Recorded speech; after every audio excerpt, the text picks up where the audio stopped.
কোনো রাজনৈতিক দলকে নিষিদ্ধ করার পক্ষে আমরা নই। মির্জা ফখরুল সহ বিএনপির টপ লিডারের নেতাগুলো এই বক্তব্যগুলো দিয়েছিলেন, জানেন তো আপনারা।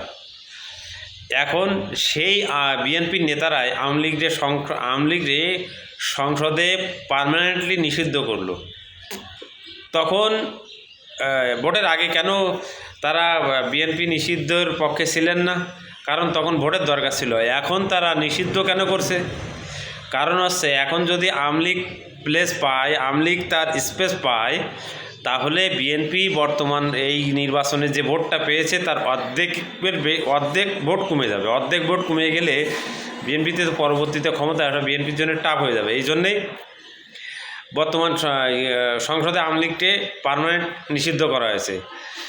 এখন অনেকেই বলতে পারেন যে আওয়ামী লীগ নিষিদ্ধ আপনারা চাইছেন, আপনারা আবার নিষিদ্ধ করলেই দোষ। আমরা ওই দিকে যাচ্ছি না, রাজনীতির চরিত্রটার কথা বলছি। যে এই রাজনৈতিক নেতারা যে ভোটের আগে বা ভোটের পরে যে চরিত্র হিসাবে কথা বলে, যেমন পার্থ নির্বাচনের আগে বললে সংশোধন ছুঁড়ে ফেলে দিতে হবে, নির্বাচনের পরে বললো এই সংবিধান নিয়ে গাত্র দেওয়া হবে কেন, বা জুলাই সনদ বিএনপি এমন মনে হচ্ছিল যে ভোটের নির্বাচনে জেতার আগেই সেটা বাস্তবায়ন করে দিবে। এখন বর্তমানে সে পুরোপুরি জুলাই সনদকে ভুলে গেছে। এই জন্যেই বলছি যে রাজনীতির চরিত্রটার উদাহরণ টেনে এই কথাগুলো বললাম। আপনার কি মনে হয়, রাজনীতিবিদদের আসলেই কি কোনো সৎ চরিত্র আছে বলে আপনি মনে করেন? কমেন্টে অবশ্যই জানাবেন।